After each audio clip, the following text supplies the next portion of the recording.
It would be easy for an assault victim to focus on the perpetrator and find it hard to let go of their ensuing disability. But one local woman from West Springfield loves to point out she's not a quadriplegic, she's a poet, and a published one at that. Well, she's here in the studio with me today. Laure Chagnon from West Springfield, thank you so much. And Tom, of course, her soulmate. Thank you so much for both joining me today. So Laura, yes. I love how when you point out to people, when people point out to you your disability, you kind of cut them off and you're like, nope, I'm a poet. That's right. Talk about that. I always feel like I'm not disabled because of the poems I write and the power it gives me. I can travel in my imagination. I can go far places. In one of my poems, it's called I Write, and in that poem, it tells on how I travel in my imagination. So talk about this 5,000 poems that your book is coming out soon. Where did it all come from? Your imagination? I mean, my imagination. And my favorite thing to write about is nature. So when I'm outside in the summertime, poems just flood my mind because of the beauty of all around.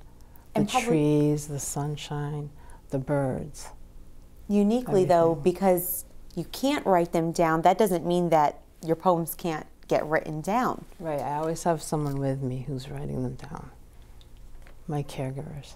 Nice. Now talk about what went into, I mean, 5,000 poems, it's got to be hard to point out a couple and say, oh, these are my favorite, or I like these one. How do you even begin to do that?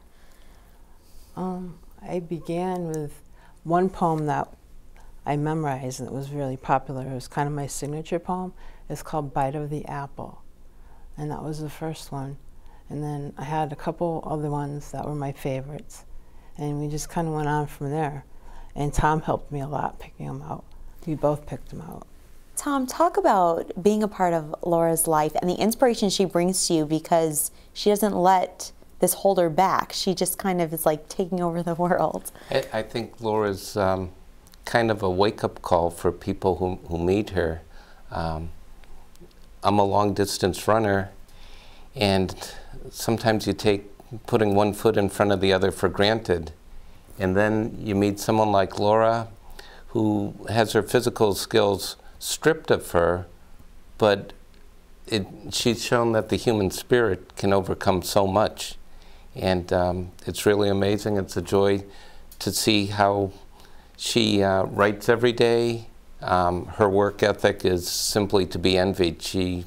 She'll write from 9 in the morning till 11 at night without stopping. Sometimes myself and sometimes myself and other caregivers have to put the brakes on her. Yeah. Our hands get a little tired, but her mind doesn't. And like you were saying earlier, when your mind, you're just able to think of everything you want to write. Is there ever a topic that you don't want to talk about or you don't get into, or do you write about everything? I think I write about just about everything. And I'm sure there's some things I don't like to write about, but I can't imagine what they are right this moment. Now what I find so incredible is you hold no ill will or malice toward the person who attacked you, who they've never found. This happened over 20 years ago. They've never found. How are you able, though, to look at it that way? Because isn't it so hard? It would be hard for, admittedly, it might even be hard for me to sit there and say, all right, I'm not going to hold ill will or malice. But yet you're able to you were able to let it go and just... Yes, I was. Because after the accident, I had so much more things, good things are happening to me. Like... Your poetry probably would have never occurred. Right. Because you were, after the accident and after 4 years of rehab, when you returned home, all Laura had was time. Most people are struggling to find time. Laura had an abundance of time. That's correct. You have no memory of what happened when you were attacked, correct? None whatsoever. No. And they were never able to find the attacker. No. Did that ever leave you with a certain sense of it, like anxiety, like there's someone out there that's not getting what's due them? No. No? I've never thought of it like that, not at all. Laura states it as she traded her legs for her poetry. Ability to write poetry. Yes.